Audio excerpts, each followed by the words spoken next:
گفتم دلم دیوونته، گفتی چی کار کنم هست که هست.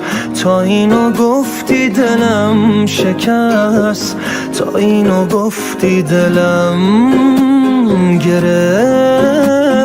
دیدی چقدر درگیرتم، نتونستم تو گلو گیر کنم.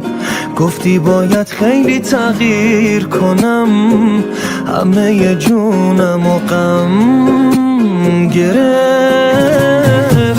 منو عبرین کردی شدم بارون بی وقفه، واسه من دنیا بی تو یه خون است که بی سقفه. تو که نیستی حال خوشم در حد یه حرفه. نتونستم حالیت کنم، باور نمی کردی من تنها رو کاش تنها سر نمی کردی.